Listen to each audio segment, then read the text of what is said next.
Hey physics fans, I'm Captain Phillips and I'm here to talk to you about TP 13-47. So let's check it out. As I read through this problem, I see that I'm told about celestial bodies. I'm asked to find the mass of the sun. I'm traveling in some kind of orbit. I'm giving a period. All of these things are pointing me towards orbital mechanics and also using Newton's laws. So what's my task?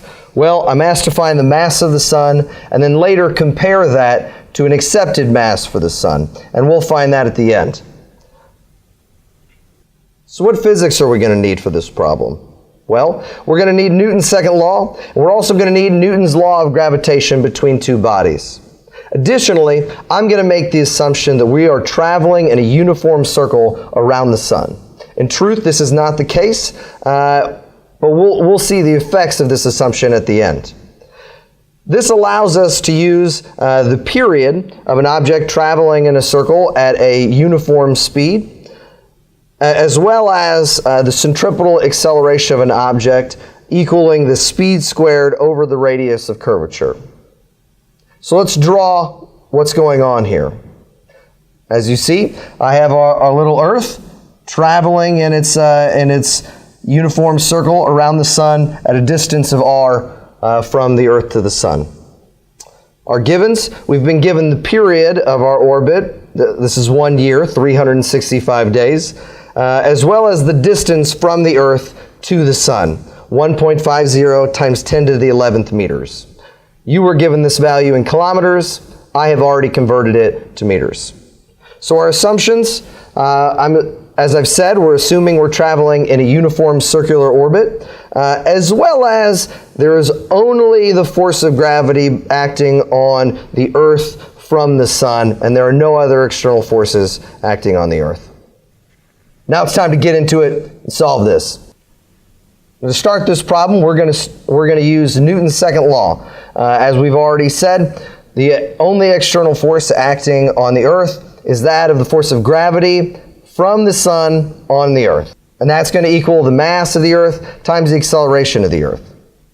Now what is that acceleration? Well, we said it's centripetal acceleration because we're traveling in a uniform circle, and that is always pointed radially inward. That's right. Substituting these expressions into our equation, we arrive at this. Now, if only we knew that speed. Now, we're not told a speed that the Earth is traveling around, but I am told a period.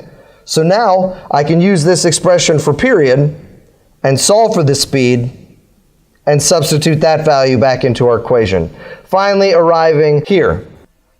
Now, I will point out, while we don't need to do this in this problem, I can go from this expression, having followed exactly the same process, and arrive at Kepler's law of periods for the special case of circular orbits.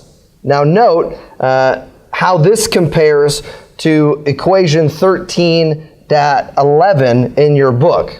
Now that A represents a semi-major axis of an orbit, whereas this r represents the radius of our uniform circle. All right, back to our problem. Now solving for the quantity that we've been tasked to solve for, the mass of the sun, I arrive at this expression. I substitute in my numbers.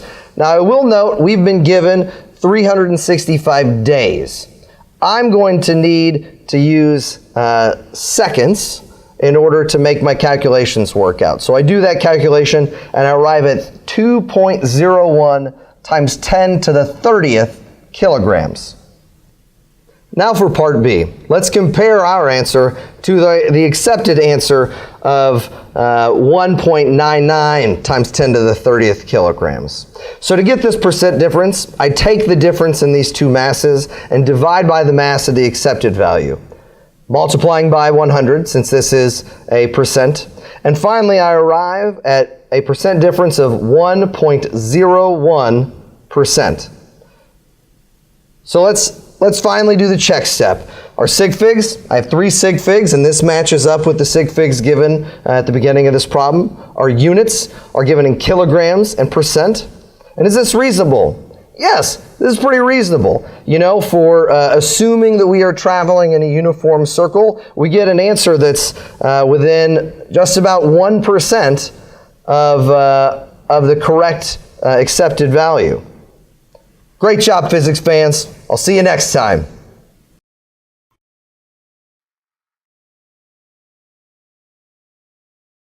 Hello. Goodbye.